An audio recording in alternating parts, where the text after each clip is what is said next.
மூடநம்பிக்கையை சட்டம் தடுக்க முடியாதா? மக்கள் தொடர்ந்து கோரிக்கை. அரசு என்ன செய்கிறது?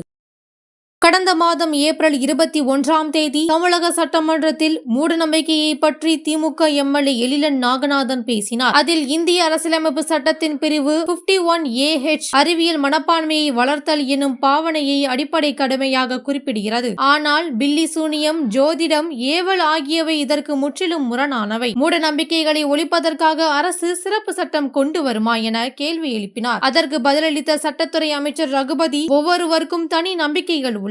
அரசியலமைப்பு சட்டப்படி நம்பிக்கைகளை தடுக்க முடியாது என கூறினார். இதனைத் தொடர்ந்து பில்லி சூனியம், மாந்திரீகம், நரபலி போன்ற மூடநம்பிக்கைகளுக்கு எதிரான சட்டத்தை இயற்ற முடியாது என உயர்நீதிமன்றத்தில் கேரள அரசு அதிகாரப்பூர்வமாக தெரிவித்துள்ளது. இது தொடர்பான பொதுநல மனுவில் எழுப்பப்பட்ட சமூக கவலையை நீதிமன்றம் எடுத்துக்கொண்ட போதிலும் ஒரு சட்டத்தை இயற்ற கட்டாயப்படுத்த முடியாது என்பது கேரள அரசின் நிலைப்பாடாக உள்ளது. சூனியம் மற்றும் கருப்பு மாயம் போன்ற நடைமுறைகளை தடை செய்யும் வகையில் 2019ஆம் ஆண்டு கேரள தீய நடைமுறைகள் தடுப்பு மசோதா தயாரிக்கப்பட்டிருந்தாலும் ஜூலை 5, 2023 அன்று அமைச்சரவை கூட்டத்தில் அந்த மசோதாவை தொடர வேண்டாம் என முடிவு எடுக்கப்பட்டதாக அரசாங்கம் நீதிமன்றத்தில் தெரிவித்தது. மனிதாபிமானமற்ற செயல்களை தடை செய்வதற்கான சிறப்பு சட்டத்தை உருவாக்கும் முன்மொழிவை கேரள இடதுசாரி அரசு கைவிட்டுள்ளது. இதையடுத்து இந்திய அரசமைப்பு சட்டத்தின் கீழ் சட்டங்களை உருவாக்குவது அரசின் கொள்கை முடிவாகும். அதில் நீதிமன்றம் தலையிட முடியாது எனவும் அரசு தரப்பு பிரமாண பத்திரத்தில் தெரிவித்துள்ளது. இருப்பினும் இத்தகைய நடைமுறைகளை தடுக்க சட்டம் தவிர வேறு வழிகள் என்னென்ன என்பதை விவரிக்குமாறு நீதிமன்றம் உத்தரவிட்டுள்ளது. 2022ஆம் ஆண்டு கேரளாவின் பத்தனம்திட்டா மாவட்டத்தில் 2 பெண்களை சடங்கு ரீதியாக நரபலி கொடுத்த சம்பவம் நாடெங்கும் அதிர்ச்சியை ஏற்படுத்தியது.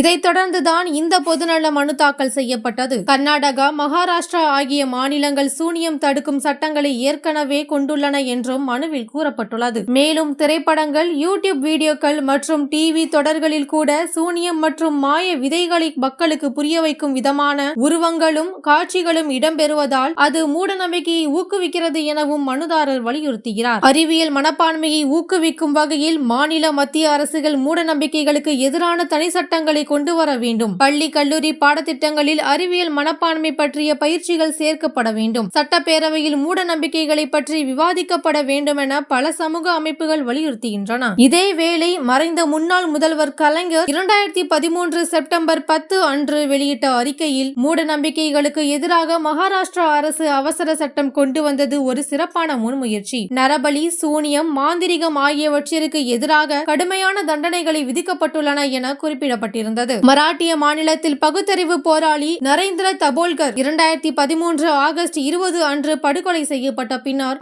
அவசரமாக அந்த சட்டம் நடைமுறைக்கு வந்தது. தபோல்கர் நம்பிக்கையின் பெயரில் சுரண்டல் செய்வதை எதிர்த்து போராடியவர் என்றும் அறியாமையை தவிர்க்க ஆயுதங்கள் தேவையில்லை என வலியுறுத்தியிருந்தார். தந்தை பெரியார் 1923ஆம் ஆண்டிலேயே மூட நம்பிக்கைகளை ஒழிக்காதவரை சுயமரியாதை சாத்தியமில்லை என கூறியிருந்தார். இன்று நூற்றாண்டு கடந்த பிறகும் நம் சமுதாயத்தில் இதனுடைய தாக்கம் குறைந்து விடவில்லை என்பதையே தற்போதைய நிகழ்வுகள் காட்டுகின்றன.